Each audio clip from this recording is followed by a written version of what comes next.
Nous allons démarrer. Donc, si jamais vous m'entendez un peu hésiter, c'est que en même temps, j'accepte des personnes qui sont en train d'arriver. En tout cas, merci beaucoup à tout le monde d'être autour de cette visio. On est nombreux, on est 67 au moment où je parle. Et donc, c'est un Webiscope qui est enregistré puisqu'un replay sera proposé sur la chaîne YouTube de la DEFPAT. Donc, bonjour à tout le monde. Merci beaucoup d'être présent. On va essayer de faire quelque chose qui va être à la fois sympa, intéressant, inspirant. Je dis quelques mots du Webiscope à DEFPAT, des choses que nous avons lancées en 2023.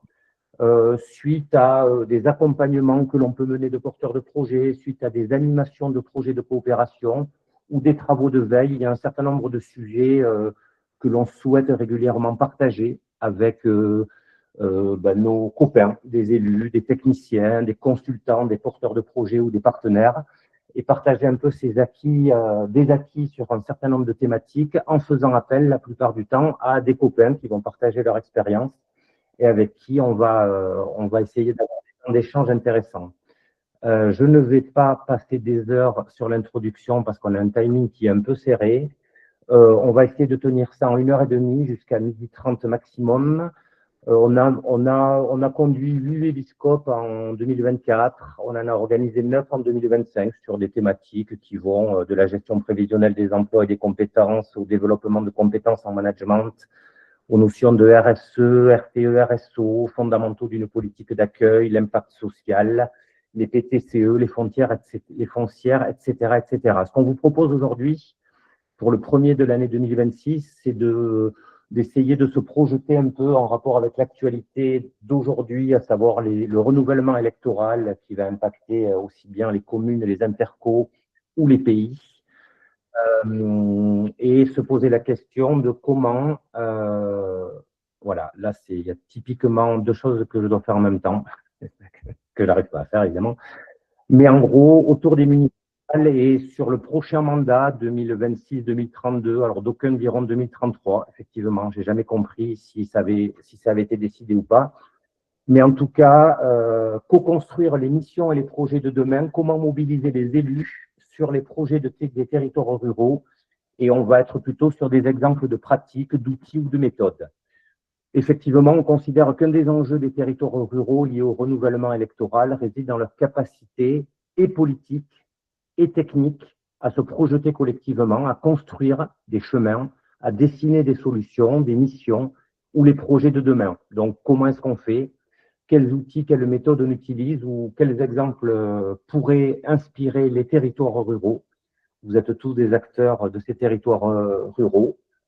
Et donc, pour ce faire, je vais vous présenter très rapidement les intervenants. Nous avons d'abord, alors je le fais par ordre comme ça, hein, Julien Frat, qui est le directeur du PETR Albigeois-Bastide, du pôle territorial Albigeois-Bastide, Michael Restier, qui est le directeur de l'ANPP, et Pierre Leroy, qui est le président du Grand Briançonnais, qui vont intervenir à Paul.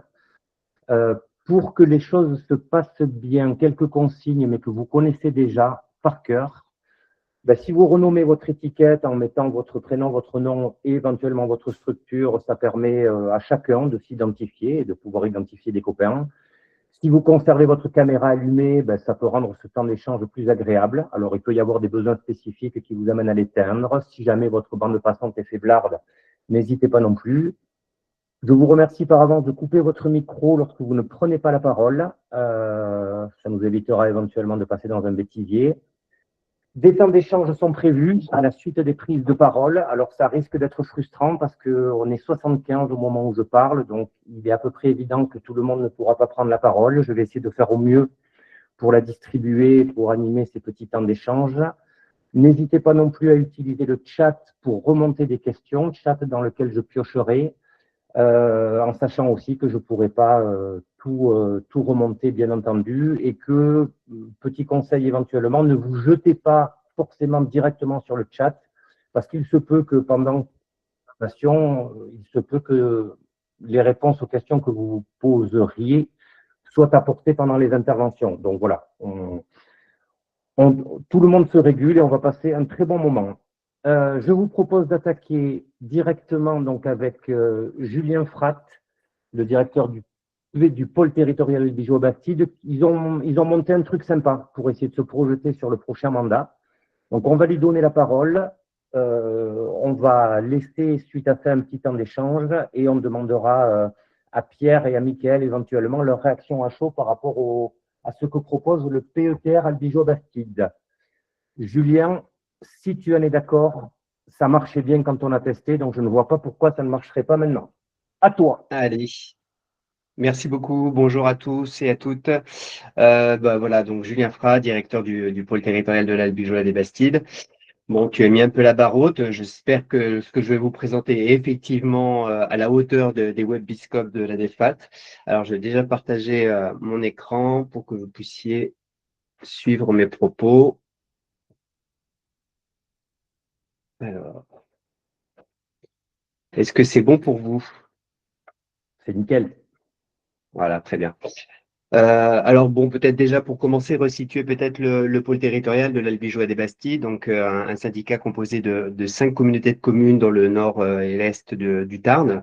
Comme tous les PETR, hein, avec une dominante rurale très forte, même s'il y a quand même un petit bassin urbain autour de Carmaux. Mais voilà, donc une population autour de 60 000 habitants et puis une petite équipe, puisque contrairement à d'autres PETR, il n'y a pas forcément de compétences qui ont été déléguées à ce syndicat, plus une ingénierie mutualisée et tout un travail autour des contractualisations. Donc une équipe de 7 agents qui voilà, travaillent essentiellement sur les questions, on va dire, de transition, que ce soit avec l'angle de l'accompagnement à la rénovation des bâtiments publics, que ce soit sur le pilotage d'un projet alimentaire territorial, un PAT, ou d'une façon plus générale sur les questions de transition, d'accompagnement au PCAET et divers sujets qui touchent à l'écologie. Voilà, une chargée de mission bien sûr leader, contractualisation, un poste de direction et bien sûr un appui administratif et financier. Donc une petite structure qui a une existence depuis maintenant 2004. Donc en 2024, fin 2024, nous avons eu le plaisir de faire une petite fête d'anniversaire pour les 20 ans du pays, puis pôle territorial. Voilà, une petite fresque qui nous a permis de nous rappeler aussi par quoi ce territoire était passé en termes de coopération, puisque le pôle territorial, c'est un espace avant tout de coopération qui vise effectivement à mutualiser certes des moyens, mais aussi à travailler des sujets en commun, donc avec ces 5 communautés de communes.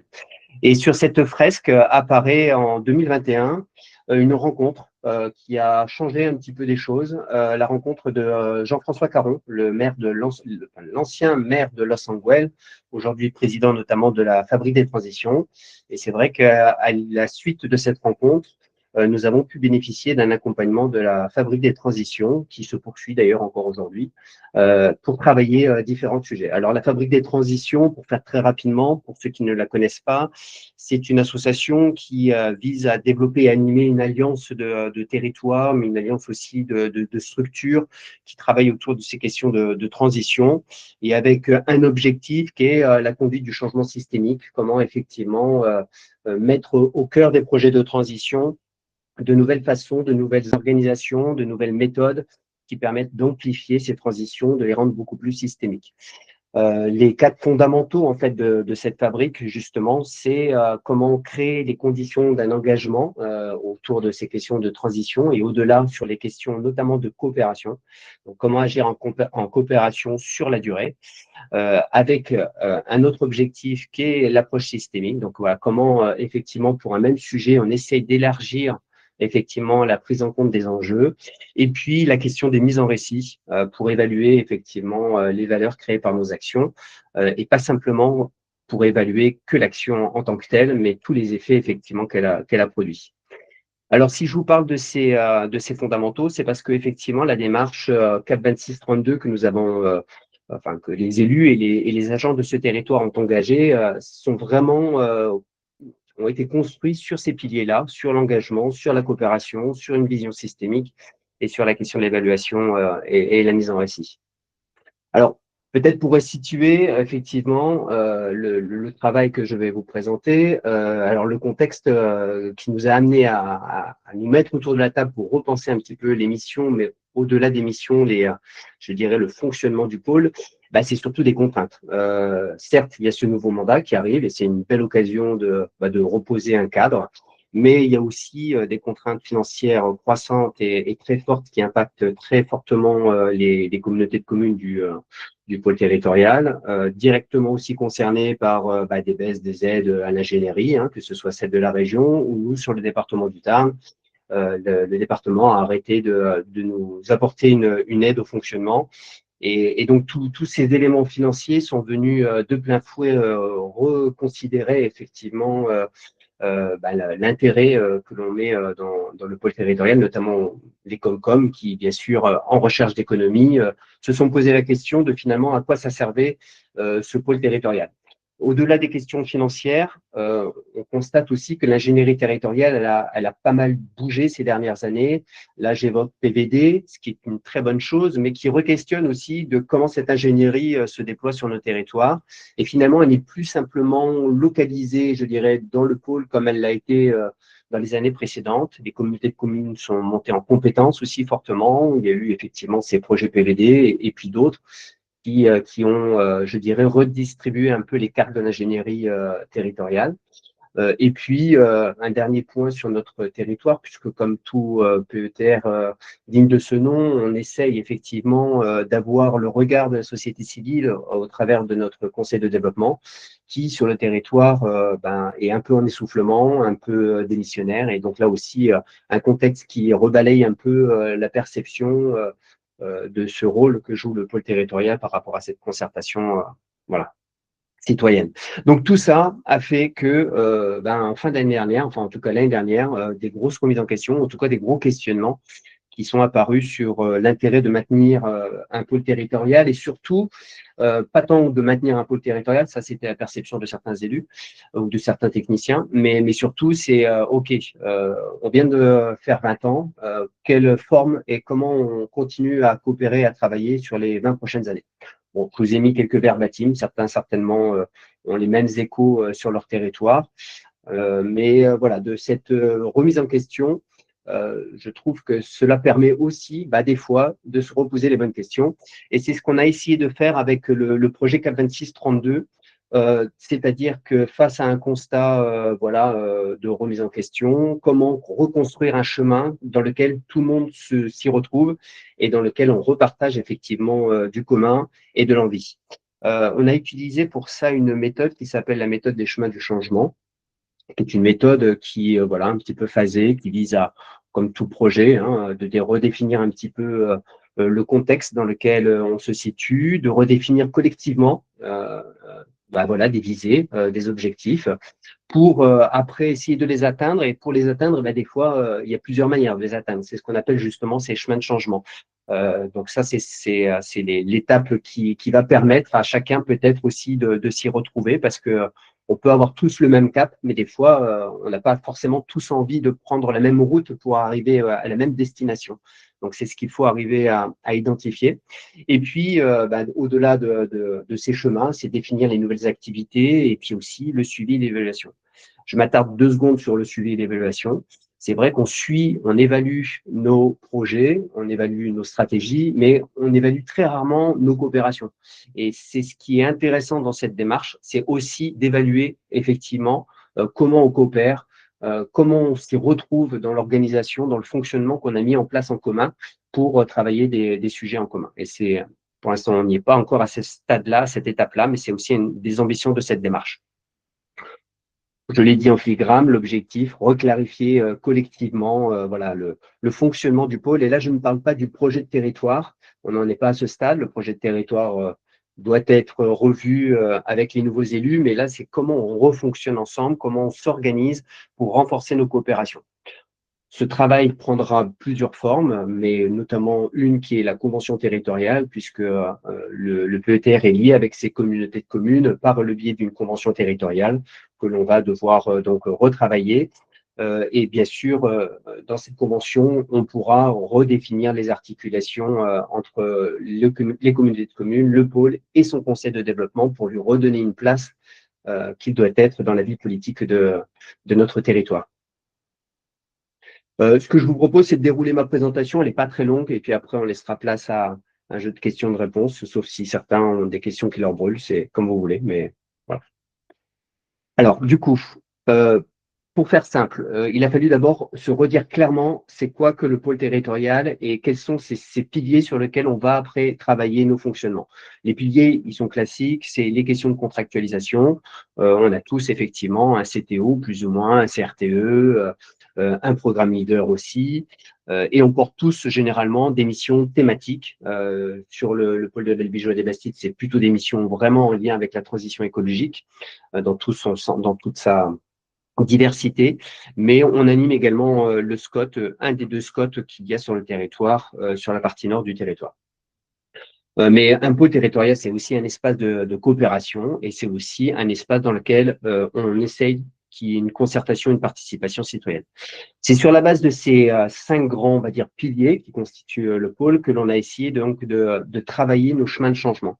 Et alors, dans un premier temps, c'est des choses assez basiques, hein. C'est du temps de rencontre, mais du temps de rencontre qui a essayé de respecter quelques règles. Et la première règle, c'était de se dire, on travaille déjà entre pairs. C'est-à-dire qu'on a fait des groupes dans lesquels les élus sont entre eux, les agents sont entre eux et le conseil de développement est entre ses membres. Et ça, c'est très important et effectivement, ce n'était pas tout à fait ce qu'on avait imaginé au début. Et d'ailleurs, c'est certains techniciens et techniciennes qui ont exprimé ce besoin, effectivement, d'avoir d'abord un temps agent dédié parce que quand on est entre pairs, eh bien, on a souvent une parole plus libre et c'est un espace de confiance qui est plus fort que quand on est effectivement avec son président ou son élu référent. Et donc, c'est vraiment ces temps-là qui ont été respectés, ont été très propices à l'émergence de points de vue spécifiques, mais aussi de critiques, mais aussi de remise en question qui n'auraient peut-être pas été exprimées si effectivement on avait été d'ores et déjà dans des ateliers un peu mixtes. Les membres de ces ateliers, c'était des membres qui ont été désignés, mais validés par les EPCI. Désignés parce qu'effectivement, il nous fallait absolument avoir des membres, entre guillemets, qualifiés, qui ont déjà une expérience pôle pour ne pas se retrouver avec des personnes qui, malgré la bonne volonté, ne cerneraient peut-être pas tout à fait les tenants et aboutissants de cet espace de coopération. Voilà, donc tout un travail a été mis de pair à pair, puis en commun pour essayer d'identifier et d'arrêter ensemble un état des lieux pour aussi travailler des visées communes et des objectifs communs. Et donc ça a été l'objet d'un deuxième temps pour arriver à définir des temps communs. Donc on n'en est pas tout à fait, on a un peu dépassé cette vision commune. On a commencé avec des objectifs communs, à se dire les actions qu'il faudrait que l'on mette en place et les propositions pour effectivement arriver à ces objectifs. Donc là, je vous ai remis un petit peu tous les calendriers, enfin toutes les dates qu'il y a pu y avoir sur ces ateliers. Et donc l'objectif, en tout cas avant les nouvelles l'installation des nouvelles équipes, c'est effectivement de pouvoir proposer différents chemins pour arriver à des objectifs visés par tout ce travail.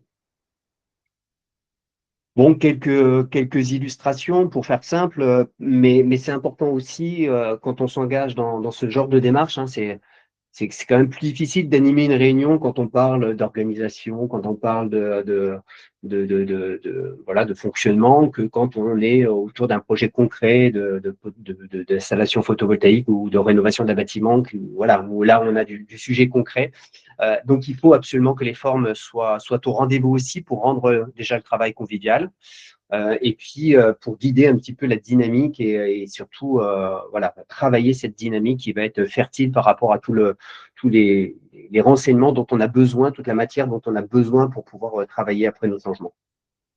Donc nous avons mis un petit peu l'accent sur voilà, si je fais un petit zoom là sur nos fiches, on a essayé de faire des grandes fiches A2 pour permettre d'avoir un fil rouge sur tous les ateliers, qu'ils soient assurés par des élus ou par des techniciens, par le conseil de développement, pour faire cet état des lieux et puis pour définir des caps, voilà, pour les prochains mandats, un cap minimal, un cap fabuleux, mais aussi les sens interdits et les stops.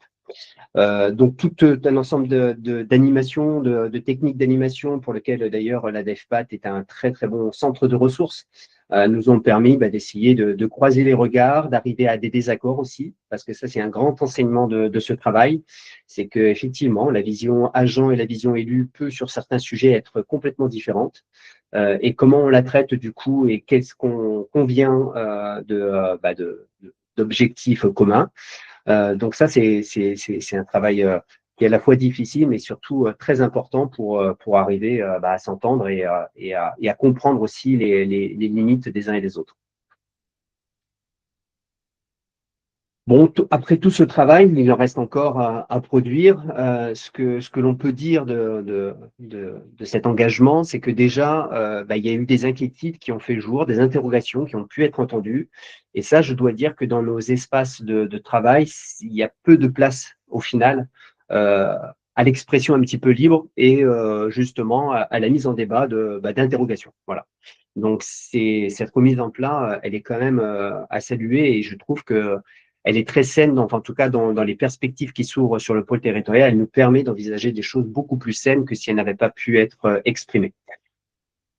Voilà, c'est mes propos, mais moi je trouve que c'est un travail qui a été engagé, qui a été vraiment très profond, sérieux, et qui a donc permis vraiment l'émergence de plein de points de vue différents. On a eu la chance aussi d'avoir par exemple des secrétaires de mairie avec qui on travaille, mais qui n'ont jamais un peu l'espace pour exprimer justement comment ils perçoivent le pôle territorial. Donc je trouvais que c'était très intéressant et que du coup ça puisse être aussi entendu des élus ou des techniciens. Donc c'est vraiment un travail qui nous a permis de clarifier beaucoup de choses et de les rendre compréhensibles par tous. Et puis, je trouve que d'ores et déjà, aujourd'hui, combien même ce travail est loin d'être fini, on observe déjà des changements, notamment dans nos coopérations. Et il y a des relations qui se mettent en place entre élus, entre techniciens ou autres qui ont changé déjà et qui sont vraiment, voilà, c'est déjà des valeurs et des choses que l'on peut observer. Et puis, ça a aussi fait apparaître, très bien, le pôle se saisit d'une remise en question et on la salue, mais quid des autres remises en question qu'il faudrait peut-être aussi ouvrir, en tout cas sur le territoire, la question des relations EPCI communes est une vaste question sur laquelle effectivement des rouages sont des fois un peu grippés ou nécessiteraient effectivement d'être reclarifiés. Et c'est vrai que sans dire que pour l'instant, il y a un transfert de méthode ou un transfert d'envie d'aller titiller d'autres sujets, ces mêmes sujets sur d'autres organisations, c'est quand même des choses qui pointent un peu le bout de leur nez aussi. Bon, très rapidement, je vais pas vous livrer effectivement tous les constats qui ont été faits, ils sont trop nombreux. Bon, quelques-uns. Je pense que les PETR qui suivent cette visio s'y retrouveront certainement, en tout cas peut-être certains, je ne sais pas, mais en tout cas nous, ce qui est ressorti, notamment sur les aspects par exemple de la gouvernance, voilà, c'est une gouvernance qui est jugée souvent très descendante, voilà, avec des décisions qui interviennent au niveau du pôle et qui peuvent être en décalage avec comment on les perçoit sur le territoire. Alors un décalage temporel, par exemple, on n'est pas encore dans une bonne temporalité pour le porter au niveau de l'EPCI ou des décalages aussi thématiques. Donc ça, c'est des choses, pourtant, on essaye de faire en sorte que des décisions soient prises et soient consensuelles, mais voilà, des rouages qui sont bloqués et finalement, on se rend compte que ce qui est décidé au niveau du pôle territorial n'est pas si bien vécu que ça, des fois, à l'échelle de l'intercommunalité. Donc, un manque de lisibilité, clairement. Et donc, la nécessité pour nous de reposer clairement le schéma de gouvernance et de concertation pour que on trouve de nouveaux rouages et des bons rouages dans les prises de décision avec des décisions à prendre au niveau des EPCI. Et pas que politique, d'ailleurs. Ce qui a mis aussi ce travail, c'est qu'il y a une nécessité de questionner, par exemple, la capacité à faire des EPCI d'un point de vue technique, parce qu'on peut, dans nos instances politiques, définir et avoir la volonté de travailler tel ou tel sujet, mais on sait que quoi qu'il arrive, ça a des répercussions aussi dans les équipes des intercommunalités, et donc comment celles-ci peuvent les accueillir et est-ce qu'elles ont la capacité à les accompagner aussi. Et donc ça, c'est des sujets qui sont au cœur voilà, des rouages qu'on essaie de trouver à toutes les échelles. Autre point sur les questions de coopération et d'ingénierie, c'est nos communs. Voilà, le sentiment d'éparpillement, d'opportunisme aussi, ça a été évoqué par certains élus, par certains techniciens. Et donc, du coup, qu'est-ce qui nous rassemble réellement et comment on travaille ce commun? C'est vrai que le projet de territoire, d'expérience pour en avoir piloté un aux dernières élections, bon, finalement, on aboutit toujours à quelque chose, mais est-ce que ce quelque chose, il fait vraiment unanimité lorsqu'on le confronte aux réalités locales et de chaque intercommunalité? J'en suis moins sûr. Donc vraiment, la question des communs était au cœur aussi des sujets posés par ce travail. Et donc, comment, du coup, on redéfinit collectivement ce qui fait sens dans notre travail collectif et dans nos coopérations. Au final, ce sont aujourd'hui une trentaine de propositions qui sont posées sur la table, sur lesquelles il faut avancer plus concrètement. Je vous en livre une qui est voilà, quelque chose d'assez simple, auquel on avait, nous, sur le territoire, pas franchement pensé. C'est nos commissions, nos instances de travail, qui finalement sont très peu articulées avec celles existantes dans les EPCI. Et on se rend compte que des fois, lorsqu'on travaille la transition écologique au niveau de l'EPCI, dans la commission de l'EPCI, eh ben, c'est pas les mêmes acteurs que l'on va avoir dans la commission du pôle, portés au niveau du pôle. Et donc, du coup, on peut se retrouver avec des décalages et la nécessité aujourd'hui d'essayer de croiser davantage, d'organiser des commissions qui soient vraiment davantage croisées entre PCI. Et ça a plusieurs vertus. C'est que d'une part, effectivement, ça consolide, en tout cas je l'espère, que les décisions qui seront prises dans les instances du pôle sont vraiment en écho à ce qui se travaille dans les instances des EPCI. Ça peut permettre aussi de mettre au travail des sujets, voilà, et des préoccupations communes qui ne seraient pas forcément des sujets portés par le pôle, de fluidifier bien sûr les remontées d'informations, puisqu'on peut espérer que en partageant les mêmes élus, on va pouvoir effectivement, dans nos instances respectives de décision, avoir une information consolidée, si je puis dire. Et puis, ça permet de renforcer aussi l'interconnaissance et la solidarité entre élus sur notre territoire.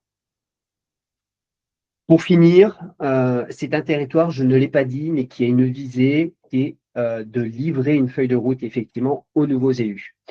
C'est-à-dire que ce travail-là, qui a été fait avec les anciennes équipes, avec les agents, les élus en place, n'avait pas pour but de se finaliser là, à cet instant-là, mais de pouvoir livrer des propositions, une nouvelle feuille de route pour lesquelles les élus auront à s'emparer, à ajuster et à valider. Mais il nous apparaissait important que si le travail nécessitait effectivement d'avoir une expérience pôle et donc d'avoir des personnes expérimentées, il n'en reste pas moins que la donne doit être fixée par les nouveaux équipes, par les nouveaux élus, les nouvelles équipes, et que c'est à elles maintenant de s'approprier tout ce travail pour définir ce qu'elles souhaitent en termes de coopération au travers de cet espace du pôle territorial. Et bien sûr, tout ce travail nécessitera, et ça c'est déjà acté dans chaque EPCI, une validation politique forte avec la signature de cette nouvelle convention territoriale et avec effectivement la redéfinition, par exemple, comme je l'ai évoqué avec les commissions, des attributions des élus pour que les choses soient claires et que nos articulations soient davantage renforcées. Voilà ce que je voulais vous présenter aujourd'hui. Je ne sais pas si ça amène quelques réflexions, quelques précisions, mais je suis à votre écoute pour pouvoir y répondre. Déjà, ça amène des applaudissements de Laure, de Michael. Alors, j'adore les animations, les pouces qui passent, les trucs.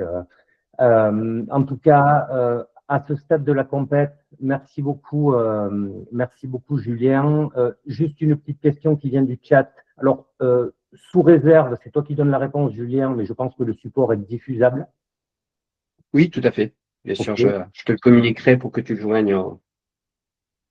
Parfait, merci. Est-ce que le PETR a été accompagné? Tu parlais de la fabrique des transitions au départ, dans l'initiation un peu de la démarche. Oui. Mais est-ce que sur cette démarche-là, strictement, CAP 2632, est-ce que le PETR a été accompagné? Alors, sur la définition de ce projet et sur les méthodes et sur, je dirais, son organisation, non. Ça a été un vrai travail collectif des 7 agents, nourri aussi de certains agents de nos intercommunalités.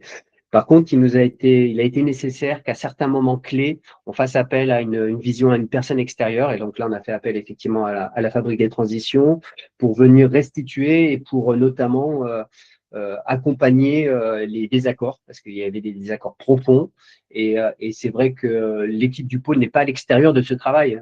Je ne l'ai pas dit, mais c'est vraiment un travail presque tripartite. Il y a même à 4 têtes. Il y a bien sûr la partie conseil de développement, il y a aussi bien sûr les agents des intercommunalités, les élus et l'équipe du pôle. Et donc, c'était important que sur certaines étapes, on puisse nous se remettre non plus dans un rôle d'animateur, mais aussi de contributeur. Et donc, on a fait appel à la fabrique pour pouvoir faciliter aussi cette prise de position que l'on pouvait avoir, nous, techniciens. Super. Merci. Alors, il me semble avoir vu que Cécile Marceau a levé la main et Frédéric Cassaigne. Si je ne dis pas de bêtises, exprimez-vous. Cécile et où Frédéric? Frédéric, pardon. Bêtise. Frédéric. Bonjour Frédéric. Alors, le micro est coupé. Oui, le micro est coupé, Micro est Frédéric. coupé. Micro coupé. Frédéric, ton micro est coupé.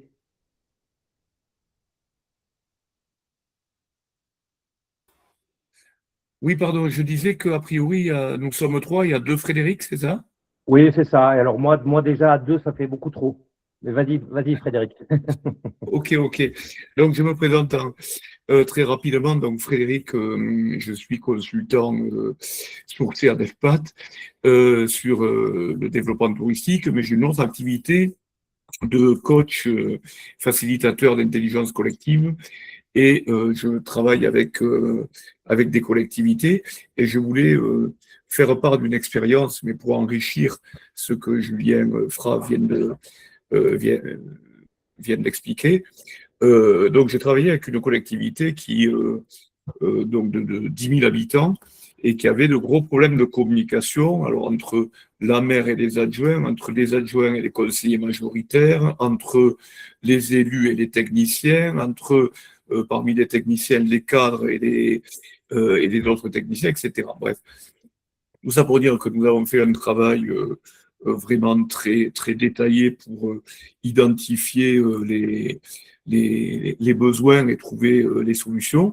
Et en particulier, je vais m'arrêter là, nous avons trouvé parmi les solutions la création d'un logiciel spécifique à la communication au sein de la collectivité pour savoir qui décide, qui est informé des décisions qui sont prises, qui assure le suivi, etc.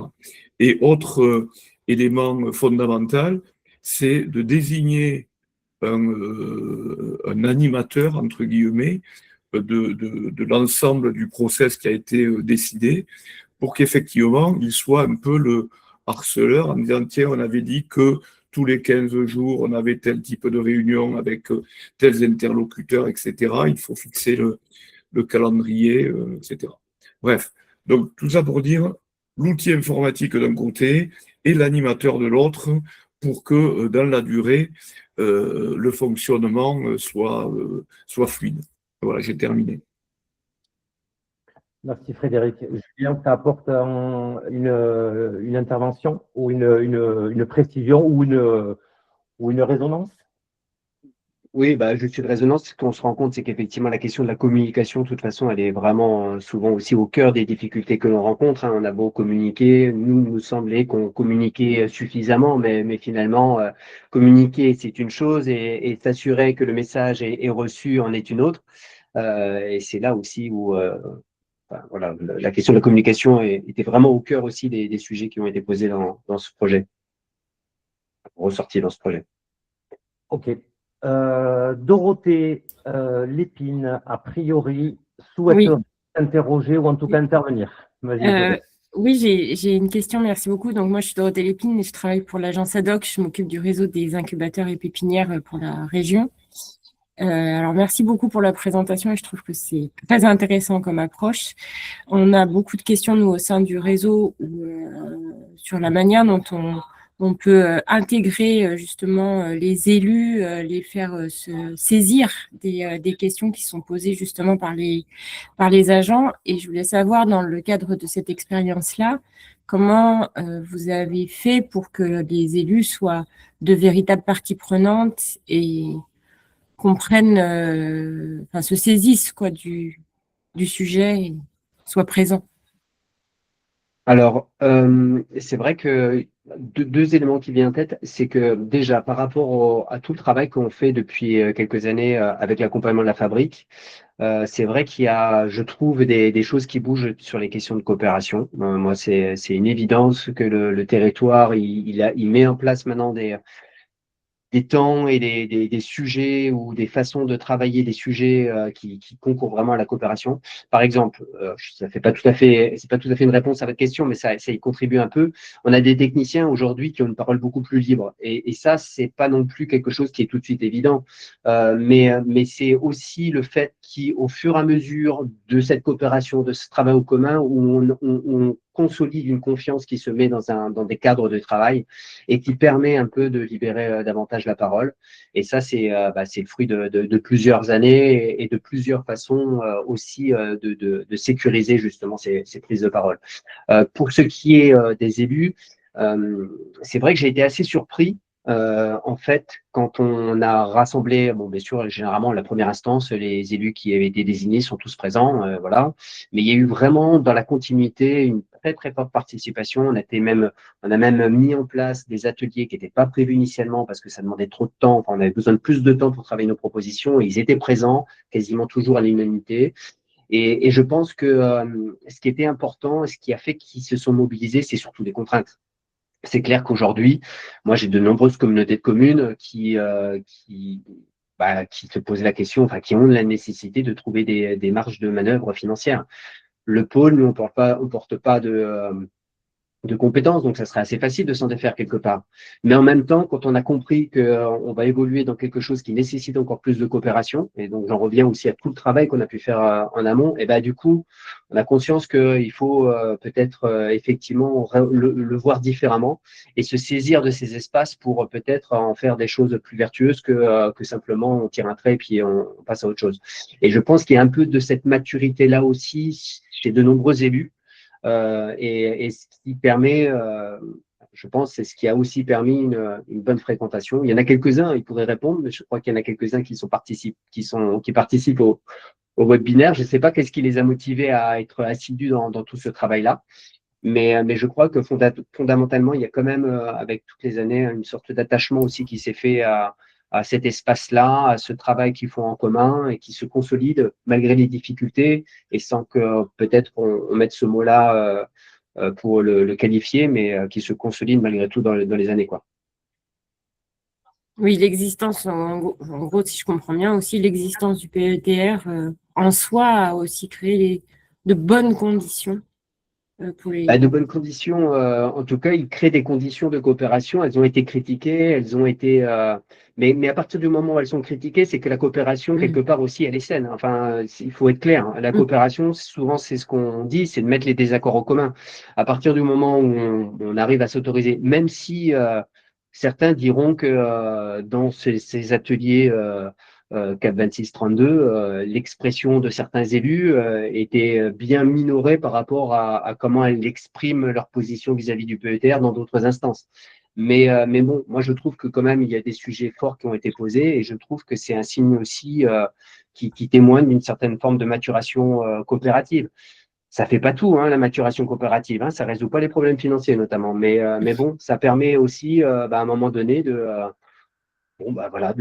travailler, de se dire ok, on travaille et on voit qu'est-ce qu'on peut arriver à en sortir et de pas claquer la porte tout de suite. Et ça, c'est, je pense, un des résultats de toutes ces années, issus de ce travail en commun au travers du pôle. Merci beaucoup. Merci. Et bravo. Ouais, je confirme. Le pôle territorial Albigeois-Bastide est quand même, enfin, sur ce que je connais en tout cas, pas mal en avance sur les logiques de coopération, presque de maturité coopérative. On voit que ça ne vient pas d'hier, ça vient d'un petit moment. Donc, cette question du temps qui permet la confiance, la question de l'outillage et des méthodes qui permet de tracer un chemin. C'est vraiment des choses hyper importantes, en tout cas de notre point de vue à la DEFPAT. Juste avant de passer la parole à Mickaël, qui a levé la main, Val 81. Alors, je n'ai que Val 81, donc je ne sais pas qui se cache derrière Val 81, mais vous voulez peut-être préciser une ou deux choses par rapport à la démarche de Julien. C'est bien ça? Oui, bonjour, vous m'entendez? Vous voyez normalement? Non? Oui. Oui, Bonjour Sophie. Sophie Debré, donc moi je suis DCS à la communauté de communes de Val 81, membre du PETR. Je voulais compléter et nuancer le propos de Julien. Alors, je trouve que ce qu'il a présenté reflète absolument ce qui s'est passé, mais je souhaiterais souligner l'évolution du discours des élus. Pour ce qui concerne Val 80, je l'ai mis dans le chat. Donc, les élus qui ont participé à ces réunions ont été désignés par la conférence des maires. Donc, il y a eu un partage quand même de ces élus représentatifs de Val 80. Et il y a eu recueil de l'opinion de celle-ci. Donc, les élus qui sont arrivés dans ces réunions-là avaient une feuille de route, une feuille de conduite, et du moins, ils avaient l'opinion de leur père au niveau de la Comcom. Et il y a une vraie évolution du discours des élus où effectivement, quand on a amorcé le travail, et Julien l'a dit, ça a été quand même sérieusement accéléré par des contraintes budgétaires, où on pouvait entendre facilement, effectivement, oui, bon, le PETR, il n'y a pas de compétences, donc on peut liquider cette dépense rapidement. Je le trouve plus, ce discours-là, à la fin de ces réunions, et on est encore à la veille d'arbitrage. Mais la légitimité du PETR a été complètement assise par le fait de tout reposer. Je ne l'entends plus, ce discours de le PETR, on peut couper sur cette dépense. Très honnêtement, ce travail-là, qui pour l'instant n'a pas abouti à un arbitrage quelconque, mais a au moins pérennisé le statut du PETR, ce besoin de coopération entre les EPCI. Voilà, je voulais juste compléter ça. Ce travail aura eu au moins ce mérite-là de se dire qu'on a besoin d'un PETR, qu'on a besoin de travailler ensemble et qu'il n'y a pas nécessairement besoin d'avoir des compétences juridiques pour travailler ensemble parce qu'on est confronté à des problématiques communes et on a besoin de mutualiser nos efforts, notre ingénierie, nos discussions. Et aussi, on l'entend dans le discours des élus, ça fait du bien aussi de voir ce qui se passe chez les copains et chez les voisins. Je vais juste compléter là-dessus. Merci beaucoup. Merci beaucoup, Sophie, pour cette intervention. Merci, Sophie. C'est encourageant. Parfois, ça pourrait être déprimant parce qu'on se dit que la démarche vient quand même de loin. Donc, on pourrait se dire que des choses sont assises, etc. Mais on voit que dans des contextes turbulents, dans des contextes un peu crispés, on pourrait arriver à des solutions malheureuses, en tout cas de mon point de vue. Mickaël, c'est rassurant finalement ce discours et ce genre de démarche. Je bois du petit lait, j'enregistre aussi de mon côté, tu vois. Non, à souligner le côté inspirant, bien évidemment.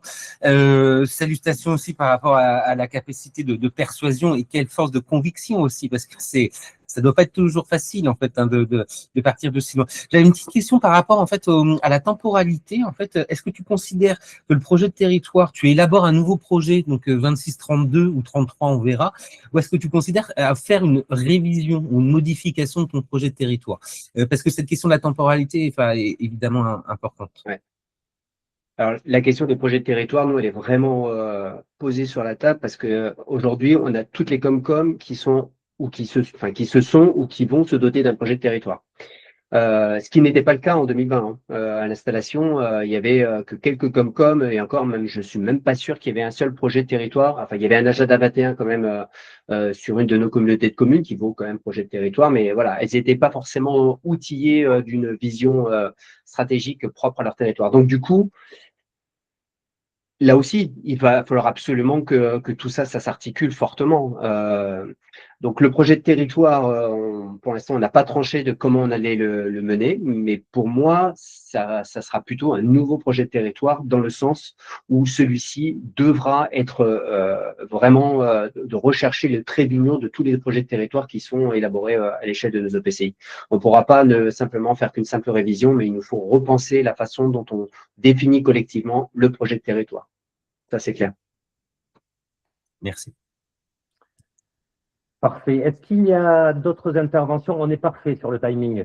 Quasiment, s'il n'y avait pas d'intervention, je dirais que mon côté psychorigide serait vachement rassuré. Mais évidemment, n'hésitez pas s'il y a des demandes de précision, des questionnements, des choses qui résonnent, n'hésitez pas.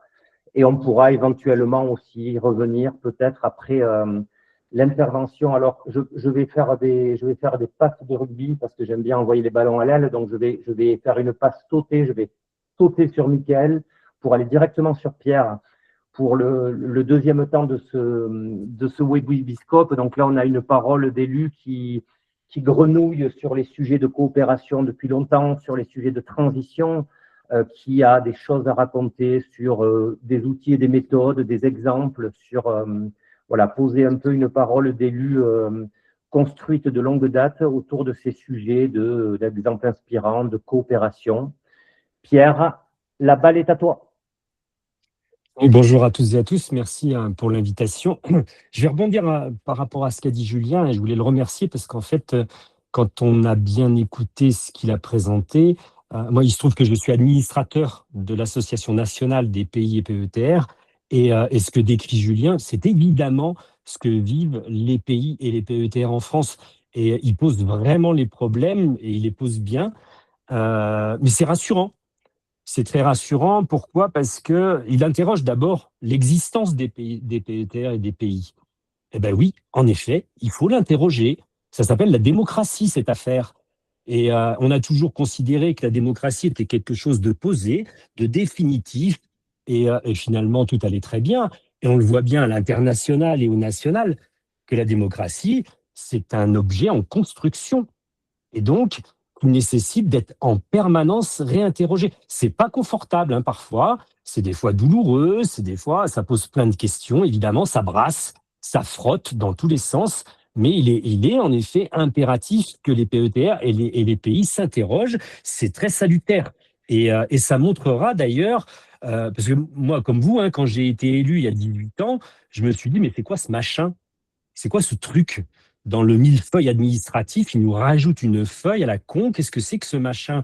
Puis dans la réalité, je me suis bien rendu compte que c'était un outil exceptionnel. Et là, en l'occurrence, quand on parle de démocratie, eh bien, les PETR et les pays sont vraiment des outils tout à fait adaptés justement pour refaire démocratie. Donc ça, moi, ça m'a beaucoup intéressé l'intervention de Julien parce qu'on sent derrière cette affaire-là. D'autre part, il a parlé aussi de la fabrique. Et oui, évidemment, bah oui, la fabrique, elle est là. Moi, je connais très bien Jean-François. J'ai pas mal bossé avec Jean-François Caron. Et pour la petite histoire, ça me permet aussi de prolonger mon propos. Il se trouve que Jean-François Caron, comme moi, est un soignant. Eh oui. Et ça réinterroge le prendre soin, le care, prendre soin des populations et des territoires. Et finalement, moi, dans les conférences que je fais un peu partout en France, je dis aux gens qui sont en face de moi, mais on est là pourquoi? C'est quoi le sens de nos vies? Ben, le sens de nos vies, c'est de prendre soin. Alors en effet, en tant qu'élu, prendre soin d'un territoire et d'une population, pour moi, c'est la priorité. Mais en tant que concitoyen, c'est notre rôle de prendre soin. Et donc, je pense que si on imagine, là, pour le coup, la fonction même de l'élu, le rôle de l'élu, à travers le filtre du care, du prendre soin, vous imaginez ce que ça transforme? Ça change complètement les choses. Ça veut dire que, évidemment, prendre soin, ben, ça veut dire redonner le pouvoir aux citoyens. Alors, parfois, hein, ça choque avec les élus. C'est des sujets que j'aborde beaucoup en conférence. Hein. Je ne remets pas du tout en cause la démocratie représentative. Pour autant, sa place aujourd'hui, avec la verticalité des décisions, pose question. Et donc, évidemment, c'est là-dessus qu'il faut qu'on travaille pour refaire démocratie et pour travailler, comme l'a dit Julien, sur les coopérations et permettre de refaire du politique, de ramener le citoyen autour de la table et de faire de la co-construction des politiques publiques. Donc, ça veut dire que là, pour le coup, l'élu devient un soignant, l'élu devient un animateur. Ah ouais, ça change beaucoup de choses. Donc, en effet, il a un pouvoir de décision, mais il a surtout le pouvoir de redonner le pouvoir aux citoyens. Donc, ça pose en fait beaucoup de questions. Et moi, je m'en suis rendu compte au fil du temps, et depuis une vingtaine d'années que je suis élu, le fond du problème, et Julien a utilisé le terme une fois dans son intervention, c'est la confiance. Donc, je pense que c'est le maître mot, en fait. Le maître mot est la confiance. Et la confiance a été rompue. Ça fait, 50 ans que le citoyen met un bulletin dans l'urne et pendant 6 ans, il s'en tape. Il laisse les choses se faire. Donc ça convenait aux citoyens, ça convenait aux élus parce que tout à coup, ils avaient le pouvoir de faire. Et c'est pas rien. Et en fait, ça, vaille que vaille, pendant des décennies, ça a plutôt fonctionné, on va dire. Et puis là, on se rend compte que tout à coup, il y a une rupture. On est dans un moment de bascule. Alors, je ne vous parle pas de l'international, je ne vous parle pas de la nationale, je suis sur les territoires. Mais là, même au niveau des territoires, on est à un moment de bascule. 2500 maires ont démissionné là sur ce mandat. Et je ne vous parle pas des conseillers municipaux et des adjoints. Donc, il y a un vrai souci. Donc, ça ne fonctionne plus très bien. Et puis, les citoyens disent, mais oh, on a envie de donner notre avis. Mais finalement, c'est une superbe opportunité. Enfin, on arrive au bout d'un processus et enfin, on va pouvoir refaire démocratie. Et ça, c'est génial. Et je pense que là, pour en revenir au PETR et au pays, ce sont de véritables lieux justement de débat, de coopération et de co-construction des politiques publiques. Donnons-nous les moyens de cette affaire. Alors, c'est complexe. Au sens de la complexité, c'est parfois très compliqué. Donc, et c'est tout ça qu'il nous faut mettre en place sur les territoires. La première chose, et avec Jean-François, on le dit souvent, on travaille sur du temps long. C'est pas parce que là, vous claquez des doigts que tout à coup, les citoyens vont descendre de leur HLM en disant « Youpla boum, génial, je viens faire de la co-construction des politiques publiques ». C'est un peu plus compliqué que ça, évidemment. Et on le voit, nous, ça fait 15 ans qu'on travaille sur ces sujets justement de concertation et de co-construction des politiques publiques. Ben, parfois, c'est 3 pas en avant, puis 1 pas en arrière. Et on voit bien que c'est compliqué. Et on voit bien qu'il faut du courage et qu'on travaille sur du temps long. Donc, les élus qui sont élus pour 6 ans, 7 ans, 5 ans, là, en l'occurrence, pour eux, c'est un vrai problème. Parce qu'ils ont du mal à imaginer sur le temps long. On le sait aussi, ça nécessite d'aller voir ailleurs. Ben là, vous êtes en train d'aller voir ailleurs. Si vous êtes là, c'est que vous voulez aller voir ailleurs. Vous avez envie de vous inspirer, de comprendre, de voir ce que font les autres. Julien nous a expliqué ce qui se passe chez lui, et ça nous intéresse. On a envie de confronter, justement. Alors, rien n'est duplicable en l'état, hein. C'est très clair. Vous ne pourrez pas faire ce que Julien a fait et ce que son territoire a fait, parce que votre territoire est différent. Pour autant, là, on trouve de l'énergie, on trouve une démarche, on trouve une volonté, et là, pour le coup, ça nous inspire. Il faut aussi savoir se retourner sur le passé, parce que derrière, il s'est passé plein de choses. Je vais vous raconter une petite histoire. Il se trouve que moi, on m'a demandé d'être président du pays Grand-Briançonnais. J'ai accepté, mais sous condition. Et ma condition, c'est un texte de 1343, du Moyen-Âge. Vous imaginez, j'ai lu un texte aux élus du territoire en leur disant, ben voilà, je vous lis ce que vos ancêtres ont choisi 400 ans avant la Révolution française. Ils ont racheté leurs droits aux seigneurs du territoire, donc ils ont payé pour être libres. Et à ce passage-là, ils ont dit ensemble, voilà, nous allons coopérer. Quand un de nos territoires s'effondre, les autres sont là pour le relever, faisons ensemble. C'était 5 cantons qui ont choisi de coopérer. Et je leur dis, ben moi, je veux bien être président du PETR, mais sous condition. Et ma condition, c'est que vous soyez présents, que vous vous écoutiez, que vous soyez capable de discuter, de trouver une forme de consensus pour qu'on fasse du projet. Sinon, moi, je ne viens pas, ça ne sert à rien. Donc, en fait, se retourner sur le passé, et chaque territoire a son passé, un passé riche. Jean-François en parle bien, aussi sur son propre territoire. Donc, je pense qu'on a intérêt aussi à se retourner sur le passé pour construire l'avenir. Pour moi, c'est déterminant. Se faire accompagner, il l'a dit, mais évidemment, on a besoin, en effet, d'ingénierie territoriale pour se faire accompagner. Faire le réseau, évidemment. Donc tout ça, je vous en parle très très vite parce qu'on n'a pas le temps. Tout ça, c'est dans 2 ouvrages. J'ai écrit un premier bouquin qui s'appelle « Passage délicat » aux éditions Actes Sud. Le sous-titre, c'est « Penser et penser le territoire ».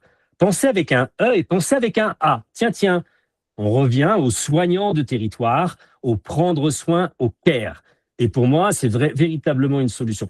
Et le deuxième ouvrage qui est sorti là à l'automne et pour lequel je tourne un petit peu partout en France en ce moment, c'est justement sur la démocratie.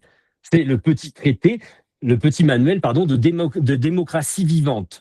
Parce qu'en effet, c'est un objet vivant sur lequel il faut qu'on puisse travailler ensemble pour construire l'avenir. Donc voilà, refaire du politique, réinterroger la mission et le rôle de l'élu. Parce qu'en fait, vous l'avez vu, à l'Assemblée nationale, au Sénat, Là, tous les ans, on nous rabâche, alors c'est important aussi, hein, de travailler sur le statut de l'élu. Oui, c'est important, il faut le faire. Mais le rôle et la mission de l'élu, et je vous en ai parlé tout à l'heure, le rôle d'animateur, le rôle de soignant, eh bien, je pense, de mon point de vue, qu'il n'est pas assez interrogé. Derrière, ça interroge autre chose. Et moi, je m'en suis rendu compte, c'est que les élus ont peur. Et ça, on n'en parle jamais. La peur de l'élu. Moi, à titre personnel, j'ai eu 2 menaces de mort. Donc, vous le savez, en tant qu'élu, c'est pas simple au quotidien. La psychiatrie est dans la rue, les tensions sont dans la rue, on est dans une période de post-vérité où là, c'est complexe. Donc là, il va falloir travailler aussi sur ces peurs. Et je le dis aux citoyens, il y a un moment donné, il va falloir faire des efforts. À la fois, il va falloir rouvrir la porte des mairies, inviter les gens à refaire du politique, mais aussi, il faut que les citoyens, avant de rentrer dans la mairie, ils posent les kalachnikovs au bord de la route, quoi. Parce que sinon, on ne va pas s'en sortir. Donc, c'est ce double mouvement d'ouverture des élus et d'envie et de confiance du citoyen qu'il va falloir reconstruire. Pour moi, c'est tout à fait possible. Et c'est le moment. C'est une opportunité en ce moment, ce qui se passe. Les élus ont une vraie opportunité, justement, de changer sur les territoires tout ce qui se passe. Donc, rapprocher l'élu du citoyen, lutter contre les peurs, moi, ça me semble indispensable. Et ça nécessite aussi un accompagnement. Derrière, on se rend compte, moi, je suis complètement sidéré de voir la puissance de l'intelligence collective. Mais c'est incroyable. J'étais pas très bon en mathématiques quand j'étais petit, mais j'ai vite vu que 1 + 1, ça faisait pas 2. Ça faisait 3, des fois 4. C'est des miracles permanents quand on travaille sur les projets de territoire. Mais même sur les projets, tous les projets. En fait, tout ce qu'on met en œuvre sur la co-construction des politiques publiques, à partir du moment où on a travaillé sur la confiance, à partir du moment où on a un contrat de confiance et un lieu sécurisé, ça donne des résultats très, très, très, très étonnants. C'est le fameux empowerment, redonner le pouvoir aux citoyens. Moi, ça fait 64 ans que je vis avec moi-même. J'ai parfois besoin d'un médecin et d'une infirmière qui ont une expertise. Je ne remets aucunement en doute leur expertise. Mais moi, ça fait 64 ans que je vis avec moi.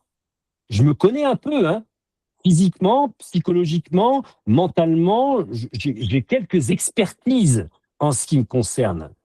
Il y a mon petit voisin qui a 10 ans. Il a une expertise du territoire. Il en use du territoire. Le territoire, il le pétrit. Et il est pétri de ce territoire.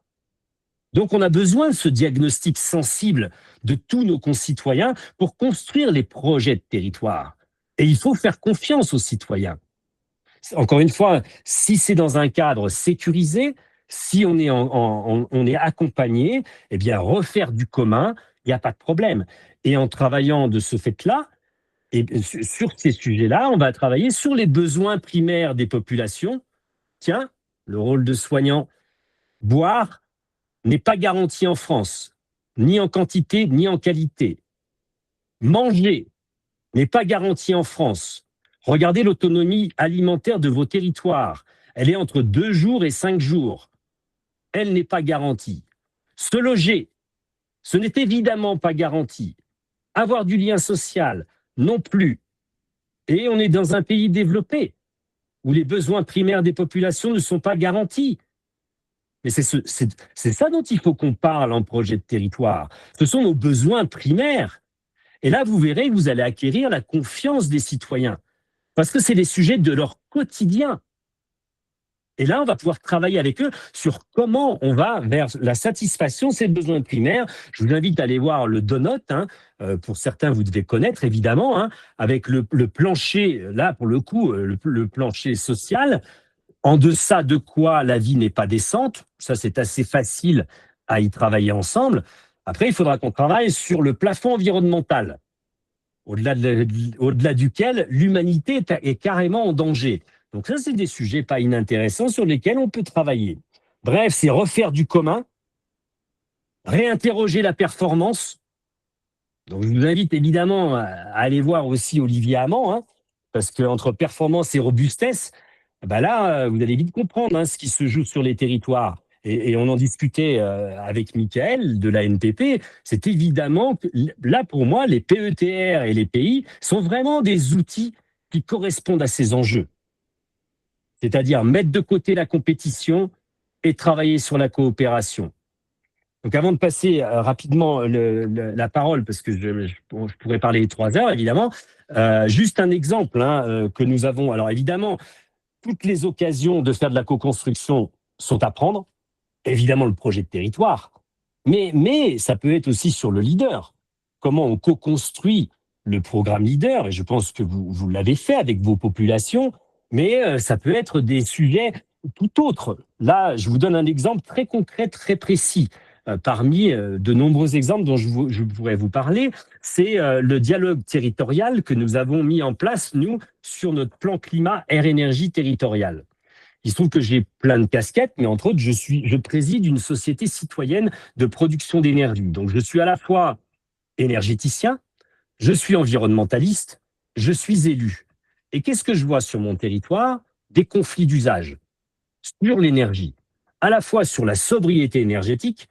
Une commune voit une pétition qui surgit au moment de l'extinction de l'éclairage public entre minuit et 5 heures. Tiens, conflit d'usage. Et puis, je vois tous les projets hydroélectriques qui sont attaqués au tribunal sur le territoire parce qu'ils ont un impact sur l'environnement. Mais chez vous, ça peut être les éoliennes, ça peut être les centrales photovoltaïques au sol, etc., etc. Je me suis dit, mais c'est quand même pas possible. On est 36 000 habitants. On est très fiers de notre territoire. C'est vrai que c'est le plus beau, on habite au paradis. Je suis désolé de vous le dire, mais c'est comme ça. C'est chez nous le paradis. Donc, on a un parc national, un parc régional, des zones de biodiversité. On est très attachés à notre biodiversité et à nos paysages. On est tous consommateurs d'énergie. Et on n'est pas foutus de se mettre d'accord sur la politique énergétique territoriale. Mais c'est pas possible. À 36 000, on est un petit quartier d'une ville et on n'est pas foutu de se mettre d'accord là-dessus. Eh bien, allons-y. Donc, nous avons choisi au PETR de mettre ce sujet de la politique énergétique sur la table. On a travaillé 3 ans. Donc, on a mis autour de la table des gens qui habituellement se voyaient au tribunal administratif. Des producteurs d'énergie, des environnementalistes, des kayakistes, des pêcheurs et des élus étaient là autour de la table et ils ont travaillé sur le process de concertation. Comment nous allons faire pour se parler? Et une fois qu'ils ont validé ce contrat, tout à l'heure je vous parlais de contrat et je vous parlais de confiance, c'est de ça dont il s'agit. Une fois que le contrat est écrit, qu'il est validé, on va pouvoir en effet travailler ensemble. Travailler sur, justement, cette concertation et cette co-construction dans des sujets qui sont clivants. Et là, mais vous hallucinez, on a fait évidemment un tirage au sort sur liste électorale avec un panel, mais on s'est attaché à aller chercher les gens dans les HLM, dans les marchés, pour les faire parler sur ce sujet de l'énergie qui les concerne tous. Mais c'est miraculeux ce qui se passe à travers cette affaire-là. Donc, ils ont proposé 210 actions qui sont inscrites là aujourd'hui dans le plan climat, et puis ils ont décidé de créer un conseil d'orientation de l'énergie par lequel transitent tous les projets d'énergie au sens large, sur le logement, sur la mobilité, sur tous les sujets de notre quotidien finalement, pour essayer de construire un projet qui convienne à tout le monde. Mais voilà, c'est des exemples, c'est complexe, c'est parfois compliqué, ça prend du temps. Ça nécessite un investissement financier, ça nécessite de l'animation territoriale. Et je finirai là-dessus, et là, en l'occurrence, Michael pourra vous en parler. La NPP se mobilise depuis un certain nombre d'années pour que des vrais gens, là peut-être certains d'entre vous en font partie, des vrais gens soient là à côté des élus bénévoles pour les accompagner, pour justement faire que sur les territoires, on co-construise les politiques publiques. Ça ne se fait pas en claquant des doigts, encore une fois, c'est complexe. Ça nécessite beaucoup d'énergie, beaucoup de volonté et des moyens financiers.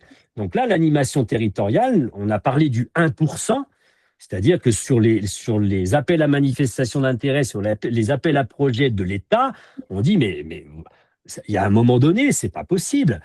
Arrêtez de ne financer que du carbone. quand vous financez ces projets-là, financez aussi l'animation territoriale. Donc, Mickaël, il a été cool, il a demandé juste 1%. Moi, j'aurais demandé 10, mais bon, lui, c'est 1%. Au moins 1%. On n'a même pas 1%. Je vous rappelle, pour le Leader, et vous le connaissez, le programme européen Leader, là, on a 100% de l'animation qui est payée par l'Europe. Et on voit le résultat, en tout cas sur notre territoire, je peux vous dire, ça envoie du lourd. Hein. Donc, on voit que ça marche. L'animation territoriale, elle fonctionne quand on la met en œuvre. Voilà, j'ai trop parlé, je laisse la place à Mickaël.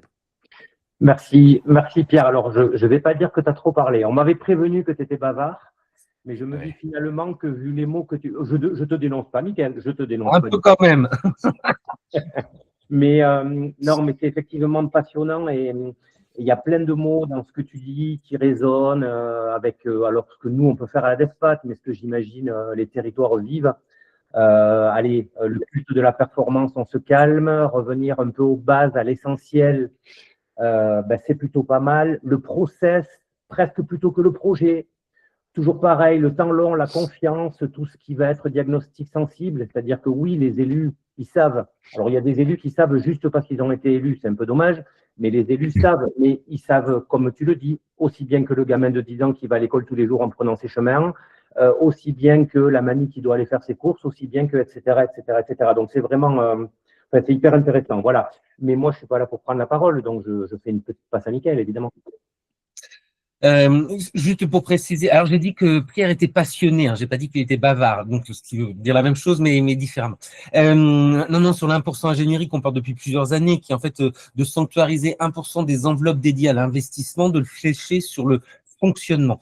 Et le fonctionnement de cette ingénierie territoriale de projet que vous êtes pour la plupart d'entre vous, pour ne plus considérer en fait l'ingénierie comme une charge, mais comme un investissement sur l'avenir si on veut accompagner les transitions nécessaires. Et ça, Pierre le dit très bien sur cette nécessité absolue, en tout cas, de financer cette ingénierie, souvent invisible, souvent la première sacrifiée quand il y a des économies à faire, parce que justement, elle n'est pas forcément visible, et que même certains élus, en fait, ont pu me dire que oui, je sais que cette ingénierie est importante, mais d'aller boucher les nids de poules sur la route, c'est aussi important et c'est ça que le citoyen attend au quotidien. Mais en fait, il faut savoir, en fait, en tout cas, bien doser les choses. J'ai pas beaucoup de choses à ajouter, c'était juste compléter sur la question du 1% ingénierie. C'est plus en termes de com, parce que du coup, ça faisait référence à plein d'autres 1%. On a le plaisir que ça ait pu être repris, en fait, à 3 reprises dans 3 rapports sénatoriaux et un rapport de l'Assemblée nationale dont on attend, en fait, les retombées. Mais on connaît la portée des rapports. Il y avait une question une intervention de quelqu'un qui... Hop. Alors, il y avait effectivement Valérie Fourmand qui avait levé la main, qui a rebaissé la main, et donc je demande à Valérie si elle souhaite intervenir. Et j'ouvre évidemment un espace de discussion pendant facilement une petite dizaine de minutes si on le souhaite. Donc, n'hésitez pas à profiter de Mickaël, profiter de Pierre, reprofiter de Julien le cas échéant. Donnez-nous des exemples de ce qui marche chez vous, de ce qui ne marche pas, de ce qui vous pose souci. Enfin, n'hésitez pas. Moi, je peux faire des mots pendant très longtemps, mais ce n'est pas complètement tout le temps utile. Sinon, je vais vous raconter le dernier match du Stade Toulousain, et là, ça n'a plus intéressé grand monde. Donc, n'hésitez pas. Je ne sais pas, Valérie, si tu avais quelque chose à proposer, n'hésite pas à prendre la parole en mettant ton micro en on. Ou sinon, soit vous levez la main, soit vous intervenez si vous souhaitez intervenir, parce que vous avez des démarches qui ressemblent à ça, parce que vous vous heurtez à des choses sur lesquelles vous aimeriez une main tendue, parce que sais-je encore. Mais arrêtez de me laisser faire des mots tout seul, s'il vous plaît. Marianne Busser, enchantée. Bonjour à tous. Juste pour réagir aux propos de Pierre sur notamment la théorie du donut et partager la piste qu'au niveau de la communauté de communes Grand Sud Tarn-et-Garonne, j'essaie d'explorer et proposer donc à mes collègues et prochainement donc aux élus une théorie du donut sur laquelle donc on est en train de tester des outils avec une stagiaire en design social et territorial que nous accueillons. Tester des outils pour mettre en débat tous les sujets qui relèvent du plancher social et des limites planétaires, avec à la fois les élus, mais aussi avec les habitants. Donc voilà, bon, pour l'instant, on est au début de cette méthode. On expérimente dans le cadre d'une communauté des développeurs qui a été mise en place et j'espère pouvoir dans quelques temps éventuellement partager cette expérience avec vous. Voilà. Merci Marianne, merci beaucoup. Avec plaisir. En prolongement de ce que dit Marianne, si ça vous intéresse, et c'est le moment parce je crois qu'il y a pendant quelques semaines, c'est gratuit, il y a une plateforme qui s'appelle Sator, sur lequel vous avez 25-30 grands cours Sator, donc. Moi, j'en ai fait un donc, de 17 épisodes de 30 minutes dans ce cours Sator, qui en ce moment est visible, en tout cas gratuitement en partie. Et puis, vous avez Olivier Amand, vous avez Pablo Servigne, vous avez donc 25 grands cours. En général, c'est entre 15 et 20 épisodes d'une demi-heure à 40 minutes où on aborde tous ces sujets, avec des intervenants qui sont vraiment très intéressants. Donc, n'hésitez pas. Et là, pour les élections municipales, je sais qu'il y a une partie de ces cours qui est gratuite. Ok, merci pour le partage. J'avais déjà repéré avec des intervenants comme sur notamment l'approche systémique, et là pour rebondir avec le propos de Julien, notamment un intervenant sur Sator qui est Arthur Keller aussi. Oui, voilà, il y a Arthur, il y a Charlène Descolonges aussi sur l'eau, où elle est très intéressante aussi, son cours Sator est très intéressant. J'interviens à Paris avec elle la semaine prochaine. Ok, très bien. Merci en tout cas pour ces échanges qui sont très enrichissants. Voilà. Merci Marianne. Julien, est-ce que ça résonne chez toi le discours de Pierre? Enfin, j'imagine à peu près la réponse. Oui, bien sûr. Je pense que du coup on est biberonné un peu à la même chose. C'est effectivement la question de la confiance. En fait, il faut remettre les bons ingrédients, je crois, dans nos politiques publiques. Et effectivement, il y a tout un ensemble de récits fondateurs qui tombent les uns après les autres avec tout ce qu'on est en train de vivre, la performance. La question est bien sûr alors à d'autres échelles, mais du PIB. C'est vrai que c'est quand même assez fou aujourd'hui que notre développement soit guidé par un indicateur qui ne reflète plus du tout effectivement le bien-être, qui ne reflète plus rien. Enfin, il y a tellement de choses où on pourrait dire, et merci beaucoup Pierre pour effectivement en avoir brossé quelques-unes, mais voilà, je pense que déjà quand on se pose la question de c'est quoi nos valeurs, c'est quoi qu'on a besoin de remettre en termes de valeurs, en termes de sens commun dans nos politiques publiques, déjà ça c'est des bons ingrédients pour commencer, quoi. Et oui, et là tu mets le doigt sur le sujet de l'évaluation des politiques publiques. Et là, très clairement, on a un vrai problème d'indicateurs. Donc là, il commence à y avoir enfin des économistes qui s'intéressent au sujet. Mais là, oui, c'est la valeur qu'il faut interroger. Parce qu'en fait, on est complètement piégés. On est tous piégés dans cette affaire. Au niveau national, au niveau local, le monde de l'entreprise, comme les collectivités locales, comme à la maison, chez nous aussi. Donc, il va falloir qu'on réinterroge justement le système de valeurs, qu'enfin on ait de nouveaux indicateurs sur les politiques publiques, que l'État aussi, dans ses évaluations, transforme un petit peu les logiciels. Donc vraiment, il y a un gros chantier devant nous, mais c'est là où c'est passionnant, parce qu'en fait, tout est à faire. Donc retroussons-nous les manches et en avant.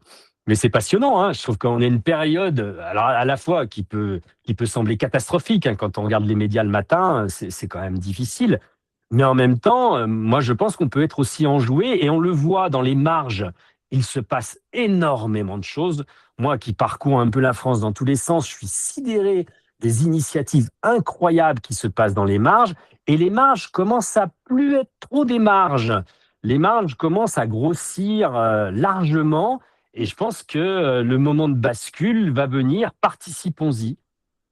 Ouais, c'est très intéressant ces notions, c'est un peu dans ce que tu dis Pierre, c'est-à-dire qu'on est dans une période vraiment complexe, mais qui finalement pour les convaincus, ne peut que ouvrir des opportunités parce que c'est pas les territoires les plus riches qui ont construit les choses les plus incroyables, c'est ceux qui ont dû se retrousser les manches, c'est ceux qui ont été dans le dur, c'est ceux qui n'avaient plus rien. Donc, cette question de saisir l'opportunité et d'en faire quelque chose en revenant à des éléments un petit peu naturellement conscientisés de ce qui se passe chez nous. Tu parlais des choses de base, hein, manger, boire, dormir ou se loger, etc.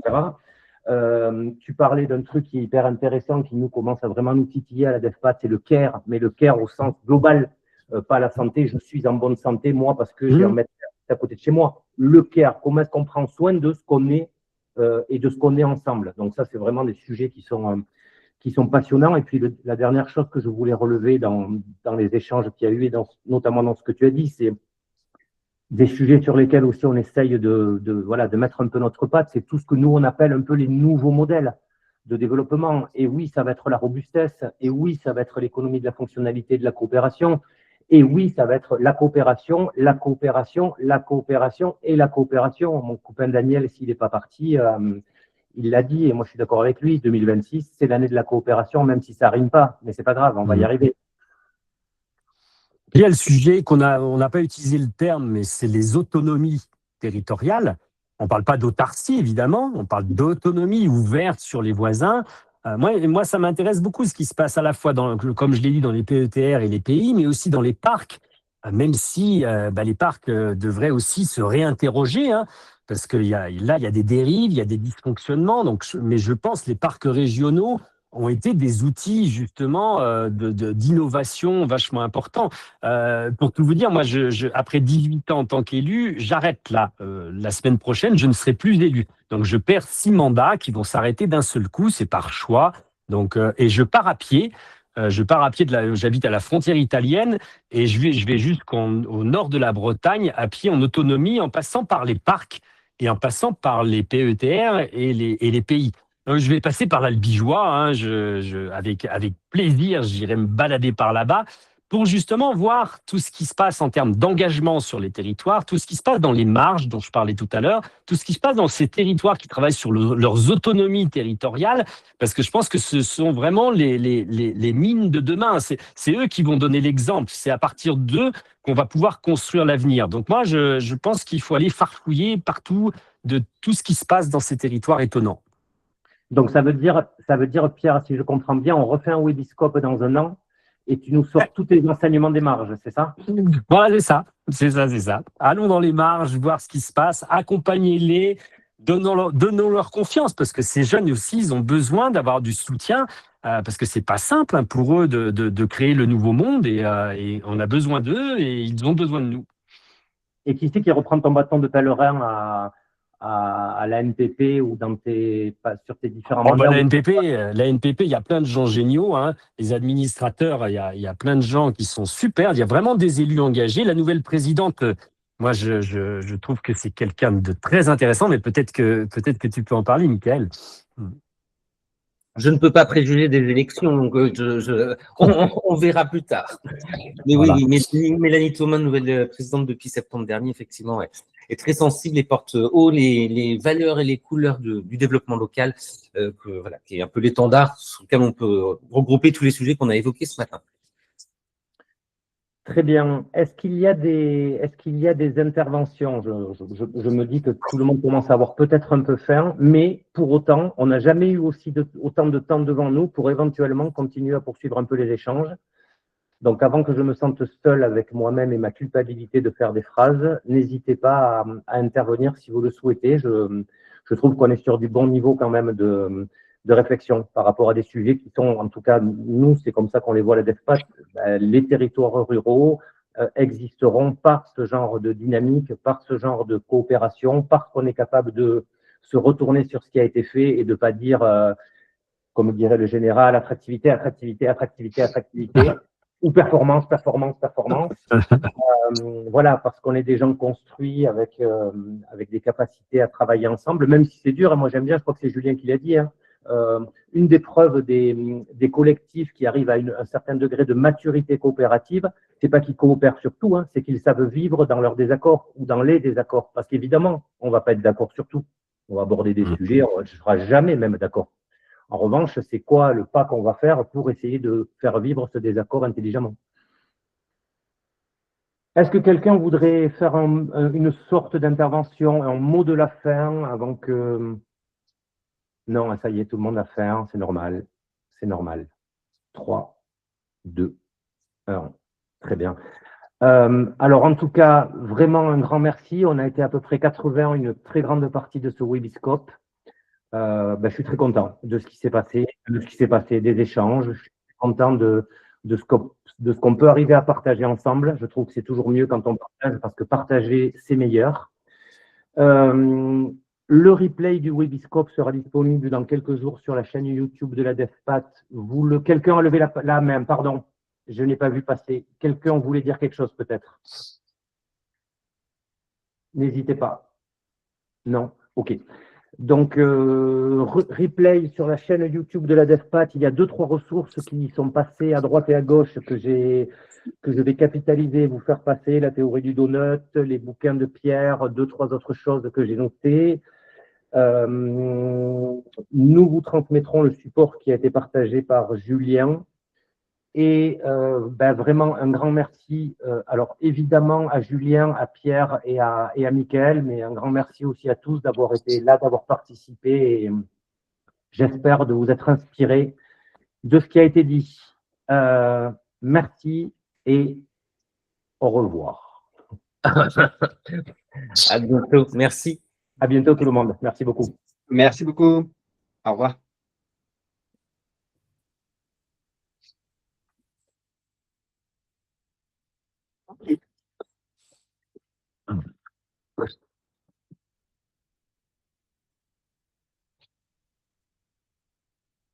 Bon, ça t'a convenu?